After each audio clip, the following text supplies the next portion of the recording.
నమస్కారం న్యూస్ 21 టీవీకి స్వాగతం. హెడ్లైన్ చూద్దాం.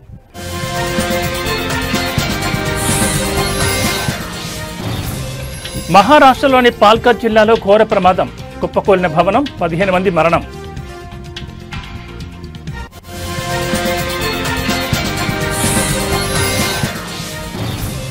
కర్ణాటకలోని ఓ చిన్న గ్రామంలో విచిత్ర సంఘటన. నల్లూరు గ్రామంలో ఓ సాధారణ నాటుకోడి నీలం రంగులో గుడ్డు.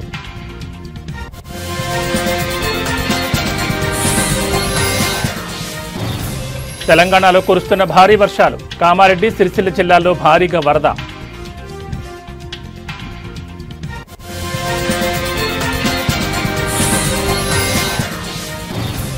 విశాఖలో 3 రోజుల జనసేన విస్తృత స్థాయి సమావేశాలు. ఇవాళ రేపు పార్టీ అంతర్గత అంశాలపై చర్చ.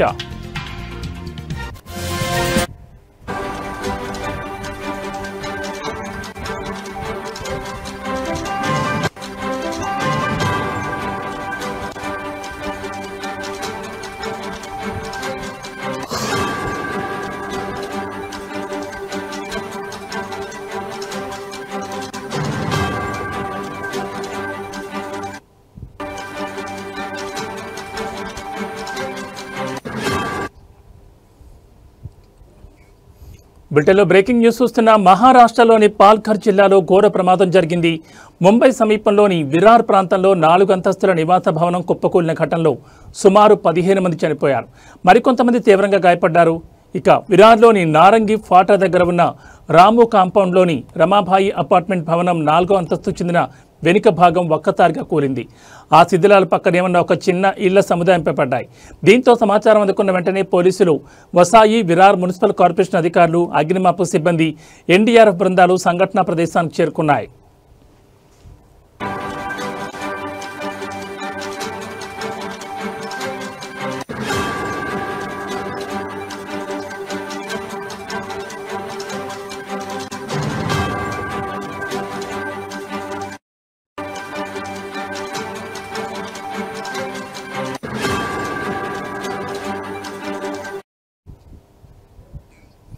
ఇక రాత్రంతా ముమ్మరంగా సహాయక చర్యలు కొనసాగాయి. శిథిలాల కింద చిక్కుకున్న వారిని బయటకు తీసేందుకు సహాయక బృందాలు 20 గంటలుగా తీవ్రంగా కష్టపడుతున్నాయి.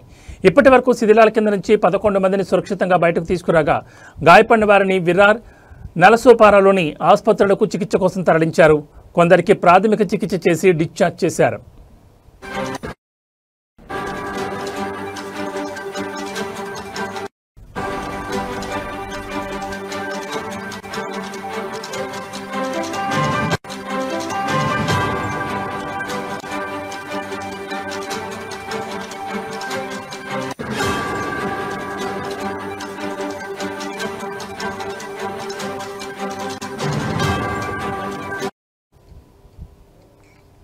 ఇక రాత్రంతా ముమ్మరంగా సహాయక చర్యలు కొనసాగాయి. శిథిలాల కింద చిక్కుకున్న వారిని బయటకు తీసేందుకు సహాయక బృందాలు 20 గంటలుగా తీవ్రంగా కష్టపడుతున్నాయి. ఇప్పటి వరకు శిథిలాల కింద నుంచి 11 మందిని సురక్షితంగా బయటకు తీసుకురాగా గాయపడిన వారిని విరార్, నలసోపారాలోని ఆసుపత్రులకు చికిత్స కోసం తరలించారు. కొందరికి ప్రాథమిక చికిత్స చేసి డిశ్చార్జ్ చేశారు.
బులెటిన్లో మరో బ్రేకింగ్ న్యూస్ చూస్తున్నాం. కర్ణాటకలోని ఓ చిన్న గ్రామంలో జరిగిన ఓ విచిత్ర సంఘటన ఇప్పుడు అందరి దృష్టిని ఆకర్షిస్తోంది.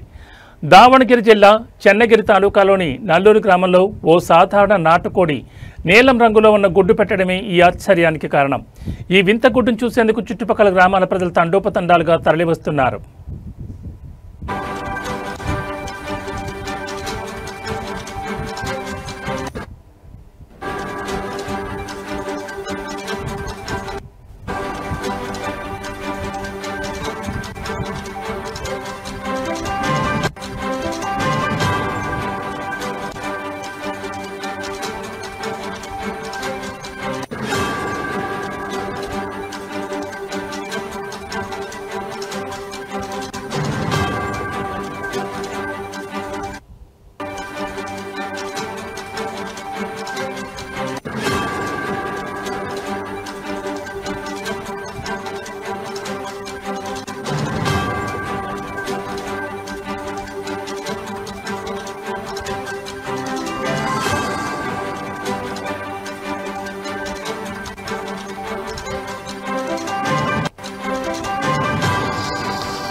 నల్లూరు గ్రామానికి చెందిన సయ్యద్ నూర్ అనే రైతు జీవనోపాధి కోసం 10 నాటుకోళ్లను పెంచుకుంటున్నాడు. వాటిలో ఒక కోడి తాజాగా నీలం రంగు గుడ్డు పెట్టడంతో ఆయన ఆశ్చర్యపోయారు. సాధారణంగా తెలుపు గుడ్లను చూసే ఆ ఊరి ప్రజలకు ఈ నీలం గుడ్డు అద్భుతంగా కనిపించింది. దీంతో ఈ విషయం ఊరంతా పాకి ఆ కోడి దాని గుడ్డు ప్రత్యేక ఆకర్షణగా మారాయి.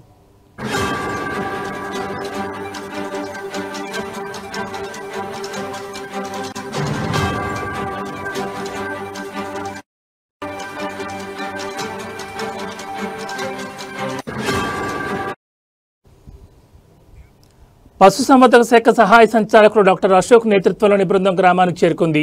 వారు ఆ కోడిని గుడ్డును క్షుణ్ణంగా పరిశీలించారు. కొన్ని జాతుల కోళ్లలో ఉండే బైలివేడిన్ అనే వర్ణద్రవ్యం పిగ్మెంట్ కారణంగా గుడ్డు పెంకుకు నీలం లేదా ఆకుపచ్చ రంగు వస్తుందని డాక్టర్ అశోక్ వివరించారు. ఇది చాలా అరుదుగా జరుగుతుందని, అయితే గుడ్డు రంగు మారినా దానిలోని పోషక విలువల్లో ఎలాంటి మార్పు ఉండదని ఆయన స్పష్టం చేశారు.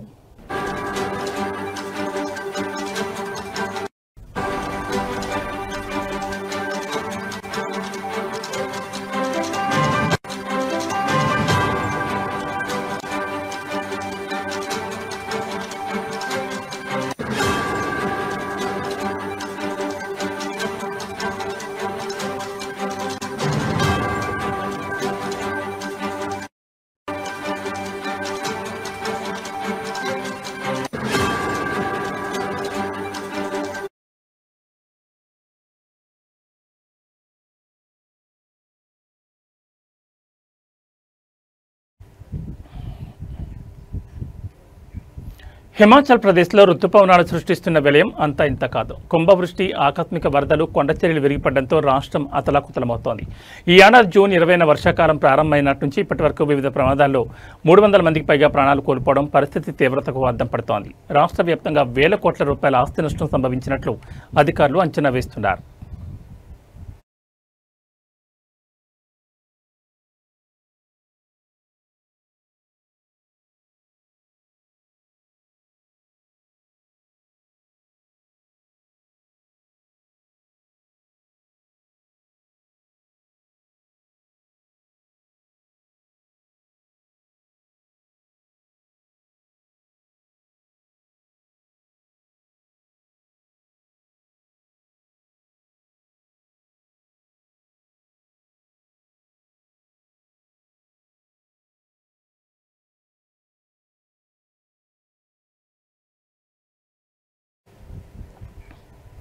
రాష్ట్ర విపత్తు నిర్వహణ అథారిటీ విడుదల చేసిన గణాంకాల ప్రకారం ఆగస్టు 27 నాటికి మృతుల సంఖ్య 310కి చేరింది. వీరిలో 158 మంది నేరుగా వర్ష సంబంధిత ప్రమాదాలైన కొండచర్యలు విరిగిపడడం, ఇళ్లు కూలిపోవడం, వరదల్లో కొట్టుకుపోవడం, విద్యుత్ షాక్ వంటి కారణాలతో మరణించారు. మరో 152 మంది రోడ్డు ప్రమాదాల్లో చనిపోయారు. ఈ ప్రకృతి విపత్తులో సుమారు 369 మంది గాయపడగా మరో 38 మంది ఆచూకీ గల్లంతైంది. ఈ వర్షాల కారణంగా మండి జిల్లా అత్యంత తీవ్రంగా నష్టపోయింది. ఒక్క మండి జిల్లాలోని 51 మరణాలు సంభవించగా కాంగ్రాలో 49, చంబాలులో 36, సిమ్లాలో 28 మంది మరణించినట్లు అధికారిక లెక్కలు చెబుతున్నాయి. మౌలిక సదుపాయాలకు జరిగిన నష్టం కూడా భారీ స్థాయిలోనే ఉంది. ప్రభుత్వ, ప్రైవేట్ ఆస్తుల నష్టం విలువ మొత్తం 2,62,336,36.38 లక్షలు దాటినట్లు ప్రాథమికంగా అంచనా వేశారు.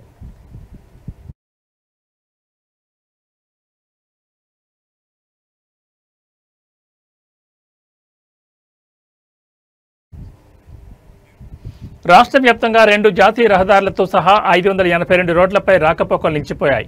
ముఖ్యంగా కులు, మండి, కాంగ్రా, సిమ్లా జిల్లాలపై ప్రభావం ఎక్కువగా ఉంది. కేవలం కులు జిల్లాలోని NH03, NH305 మార్గాలను అధికారులు మూసివేశారు. రాష్ట్ర వ్యాప్తంగా 1,155 విద్యుత్ ట్రాన్స్ఫార్మర్లు, 346 తాగునీటి సరఫరా పథకాలు దెబ్బతిన్నాయి. దీంతో అనేక ప్రాంతాల్లో విద్యుత్, నీటి సరఫరాకు తీవ్ర అంతరాయం ఏర్పడింది.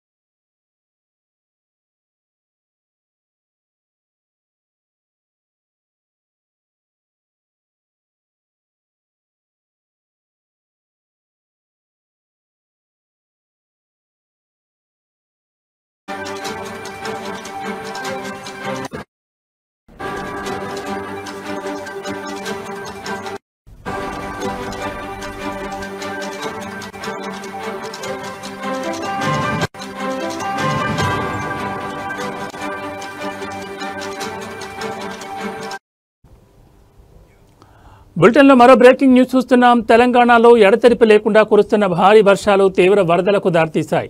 కామారెడ్డి, సిరిసిల్ల జిల్లాలో వరద నీటిలో సుమారు 30 మంది చిక్కుకుపోవడంతో వారిని రక్షించేందుకు భారత వాయుసేన రంగంలోకి దిగింది. కేంద్ర హోంశాఖ సహాయ మంత్రి బండి సంజయ్ కుమార్ చేసిన విజ్ఞప్తి మేరకు రక్షణ మంత్రి రాజ్నాథ్ సింగ్ వెంటనే స్పందించి సహాయక చర్యల కోసం హెలికాప్టర్ను పంపాలని ఆదేశాలు జారీ చేశారు.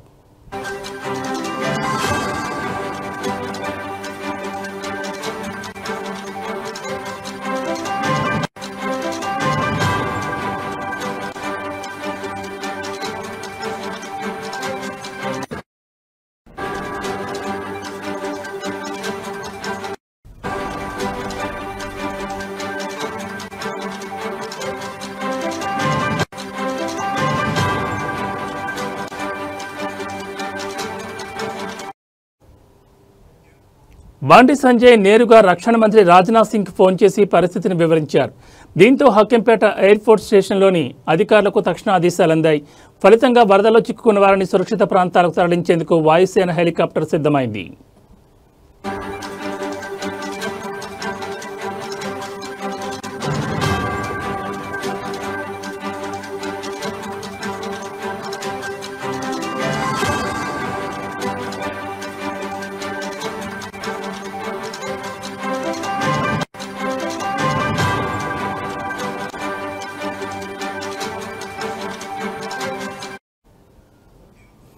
మరోవైపు మెదక్, కామారెడ్డి జిల్లాలో వరద పరిస్థితి అత్యంత తీవ్రంగా ఉండడంతో భారత సైన్యం సహాయక చర్యలను ముమ్మరం చేసింది. ఆర్మీకి చెందిన ప్రత్యేక బృందాలు రంగంలోకి దిగి NDRF, SDRF స్థానిక అధికారులతో కలిసి పనిచేస్తున్నాయని సదరన్ కమాండ్ ఒక ప్రకటనలో తెలిపింది. ఆర్మీ, ఇంజనీరింగ్ టాస్క్ ఫోర్సులు దెబ్బతిన్న రహదారులను పునరుద్ధరిస్తూ అడ్డంకులు తొలగిస్తున్నాయి. వైద్య బృందాలు బాధితులకు తక్షణ సేవలు అందిస్తున్నాయి. ప్రత్యేక బోట్లు, ఇతర పరికరాలతో వరదల్లో చిక్కుకున్న ప్రజలను సురక్షిత ప్రాంతాలకు తరలించడంతో పాటు వారికి అవసరమైన సహాయ సామగ్రిని అందజేస్తున్నారు.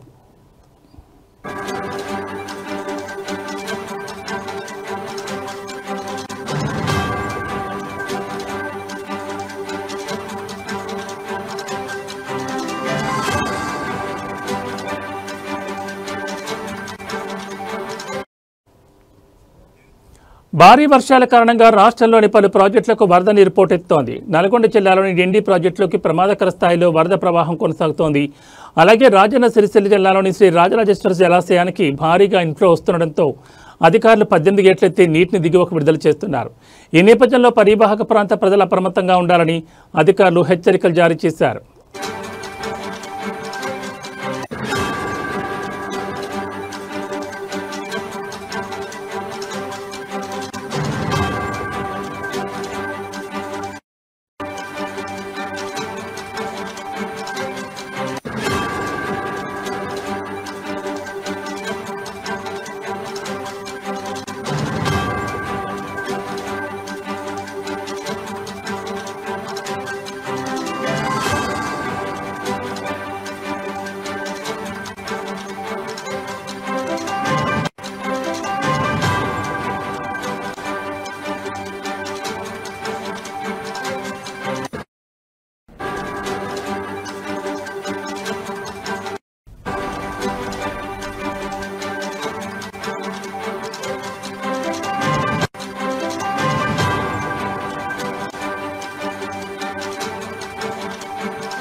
వాగు ఉదయం అంటే పశువులను మేపడానికి వెళ్ళిన ఈ పశు కాపాడులో ఒక్కసారిగా వాగు ఇక్కడే ఆగిపోయి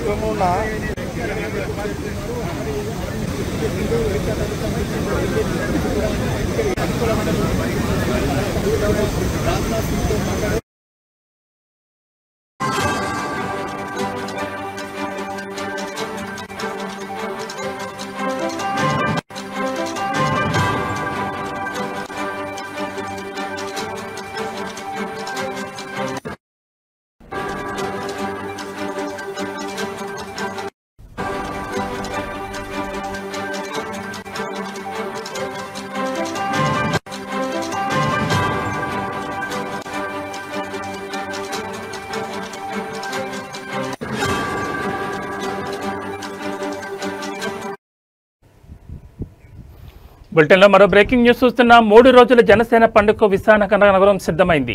ప్రభుత్వంలో భాగస్వామ్యం తర్వాత పార్టీలో పరిస్థితులను సమీక్షించుకునేందుకు జరుగుతున్న సమావేశాలు కావడంతో శ్రేణులు ఉత్కంఠకు ఎదురుచూస్తున్నాయి. క్షేత్రస్థాయిలో సమస్యలు తెలుసుకునేందుకు ఎక్కువ ప్రాధాన్యం ఇవ్వబోతున్నారు ఆ party chief Pawan Kalyan.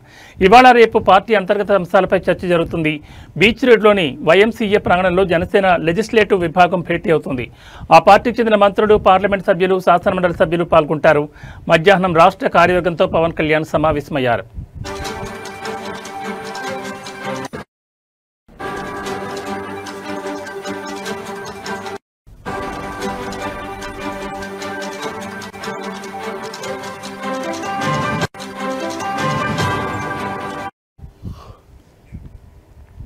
29న 25 parliament నియోజకవర్గాల నుంచి 10 మంది చొప్పున ప్రతినిధులతో పార్టీ అధినేత ప్రత్యేకంగా ముఖాముఖి నిర్వహిస్తారు.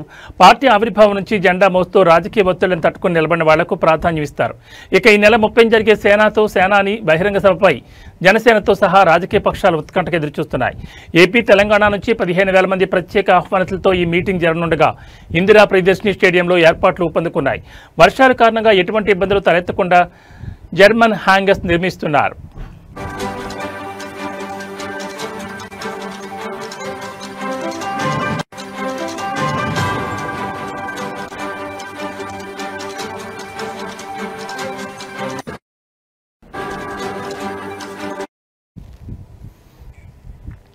ఇక ఈ సభా ప్రాంగణానికి విప్లవ వీరుడు అల్లూరి సీతారామరాజు పేరును ఖరారు చేసింది జనసేన. 5 గేట్ల ద్వారా సభికులు నాయకత్వం వహించేందుకు ఏర్పాటు చేశారు. ఆవిర్భావం నుంచి నిస్వార్థంగా జెండాను ప్రజల్లోకి తీసుకెళ్లి అధినేత భావజాలాన్ని బలంగా నమ్మి నడుస్తున్న జనసైన్యంతో 30న బహిరంగ సభ జరుగుతుందని పార్టీ వర్గాలు ఇప్పటికే ప్రకటించాయి. కూటమి ప్రభుత్వం వచ్చిన తర్వాత చేస్తున్న అనేక అభివృద్ధి సంక్షేమ కార్యక్రమాలు, వీటితో పాటు క్షేత్రస్థాయిలో సమస్యలు తెలుసుకోవడానికి సేనతో సేనాని బహిరంగ సభ కీలకమని పార్టీ వర్గాలు భావిస్తున్నాయి. ఈ దశగా పవన్ కళ్యాణ్ రోడ్ మ్యాప్ చూపిస్తారని మంత్రి నాదెండ్ల మనోహర్ చెప్పారు.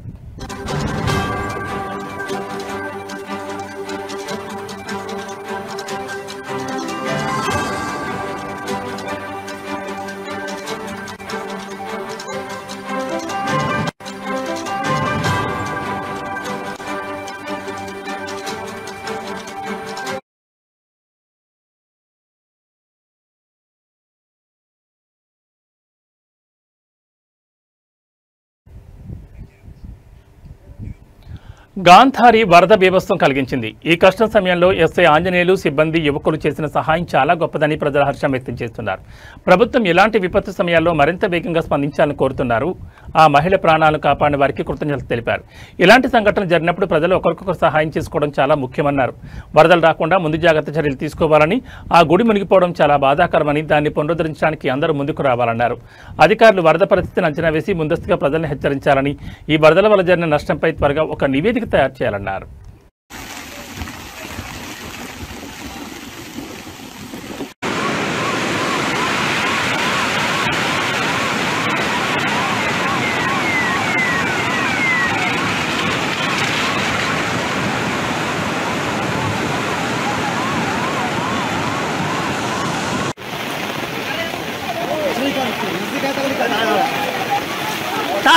తాడు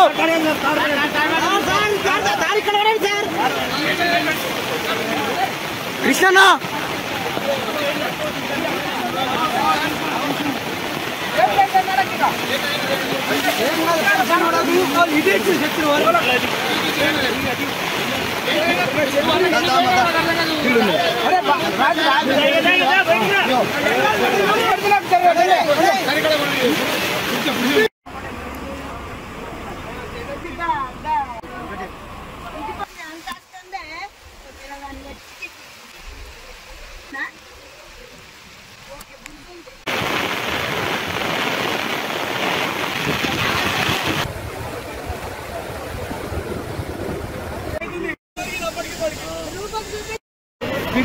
చెప్పలేనా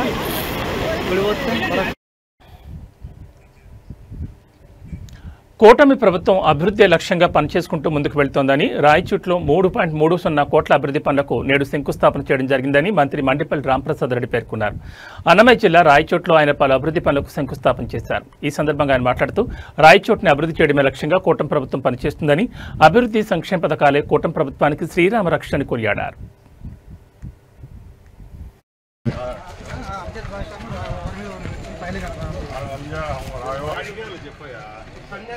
రోడ్డు వరకు రాణి కంటే లోపలికి ఇది 12 అడుగులు.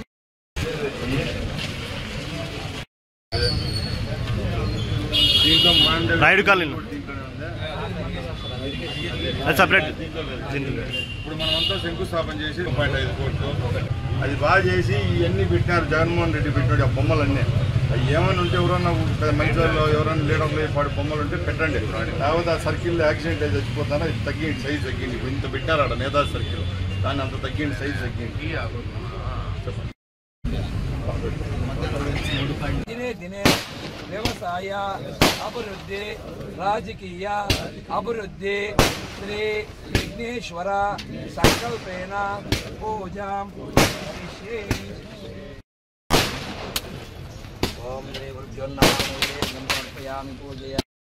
అద్భుతగాత్రాజాగామిదహట్టప్రదాజినే శ్రీమద్వేంకటనాథాజ శ్రీనివాసాజ మంగళ లక్ష్మీ సమేత మహాగణపదేవతాభ్యో నమః. ఇందిరా రమణ గోవింద.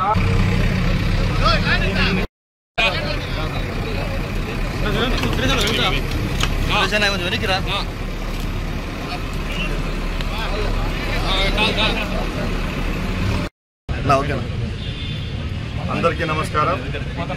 ఈరోజు రాయచోటి మున్సిపాలిటీ పరిధిలో సుమారు 3.5 కోట్ల రూపాయలతో సీసీ రోడ్లు, డ్రైనేజు, అలాగే మాండవ్య నది బ్యూటిఫికేషన్ కార్యక్రమానికి శంకుస్థాపన చేయడం జరుగుతూ ఉంది. ముఖ్యంగా రాయచోటి పట్టణంలో ఉన్న రోడ్లన్నీ ఈ 15th ఫైనాన్స్ నిధులు ఏవైతే ఉన్నాయో దాంట్లోకి తీసుకొని వస్తున్నాం. ముఖ్యంగా 33 రోడ్లను దీని కింద సుమారుగా 3.5 కిలోమీటర్లు పూర్తిగా ఈ నెలలోనే ఈ కార్యక్రమాన్ని పూర్తి చేస్తాం. అలాగే రాయచోటి చుట్టుపక్కల ఉన్న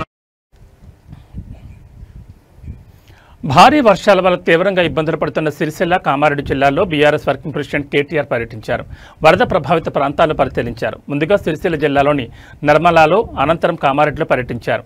ఈ నేపథ్యంలో సిరిసిల్లకు బయలుదేరారు. అంతకుముందు రాష్ట్ర వ్యాప్తంగా ఉన్న బీఆర్ఎస్ నాయకులతో కేటీఆర్ టెలికాన్ఫరెన్స్ నిర్వహించారు. వరద ప్రభావిత ప్రాంతాల్లో పార్టీ నాయకులు సహాయక చర్యలు చేపట్టాలని సూచించారు.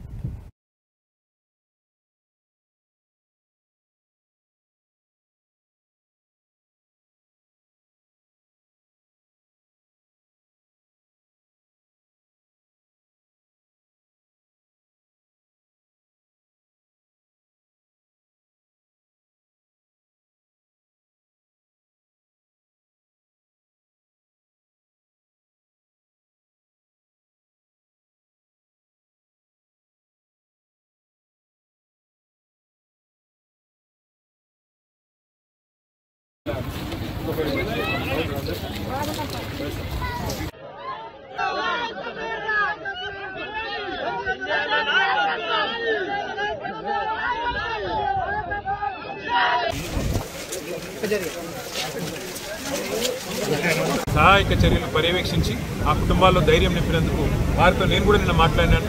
వాళ్ళు చిక్కుకొని పోయిన వాళ్ళందరితో కూడా. కానీ మరి ఈరోజు ఉదయం హెలికాప్టర్ వచ్చి వారు స్పందించి కాపాడినందుకు చాలా సంతోషం. నేను అధికారులను అభినందిస్తూ ఉన్నాను. చాలామంది పోలీస్ అధికారులు, చాలామంది రెవెన్యూ అధికారులు కూడా ఎక్కడికక్కడ అప్రమత్తంగా ఉండి గత 24 గంటలుగా స్పందించి పనిచేస్తున్నారు. ప్రభుత్వం పని చేసినా చేయకపోయినా, ప్రభుత్వ పెద్దలు పనిచేసినా పని చేయకపోయినా అధికారులు అప్రమత్తంగా ఉన్నందుకు, పనిలో నిమగ్నమైనందుకు అధికారులకు, మీడియా కూడా మొత్తం రాష్ట్ర వ్యాప్తంగా మరి అన్ని వార్తలు కూడా ప్రజల దృష్టికి తీసుకొస్తున్నారు. ఎక్కడెక్కడ ఇబ్బందులు ఉన్నాయో చెప్తున్నారు.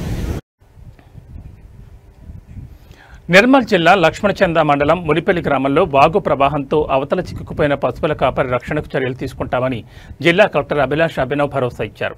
కలెక్టర్ స్వయంగా సంఘటన ప్రదేశాన్ని పరిశీలించి గ్రామస్తులతో మాట్లాడి వివరాలు సేకరించారు. ఈ సందర్భంగా ఎన్డీఆర్ఎఫ్ బృందాలు గ్రామానికి చెందిన గజేతగాళ్లతో సమావేశమై రక్షణ చర్యల సాధ్యాసాధ్యాలను కలెక్టర్ చర్చించారు. ఇప్పటి వరకు కాపరికి డ్రోన్ సహాయంతో మొబైల్ ఫోన్, ఆహారం పంపినట్లు కలెక్టర్ తెలిపారు. అతన్ని సురక్షితంగా గ్రామానికి తీసుకురావడానికి అన్ని చర్యలు కొనసాగుతున్నాయని అన్నారు.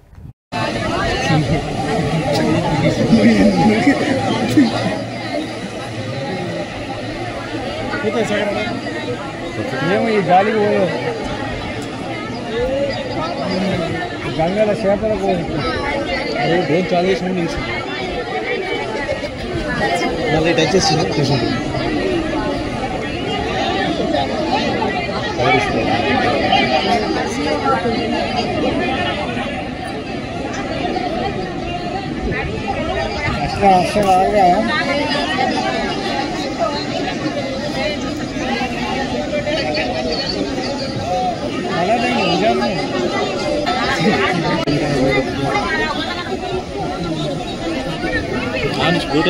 అయితే అక్కడికి పోతే వేస్టే.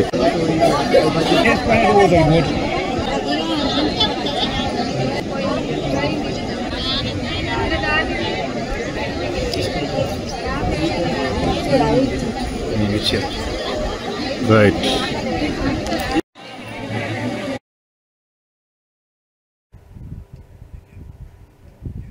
ఇవి బులెటిన్ విశేషాలు. మరో బులెటిన్తో మళ్ళీ కలుసుకుందాం. నమస్కారం.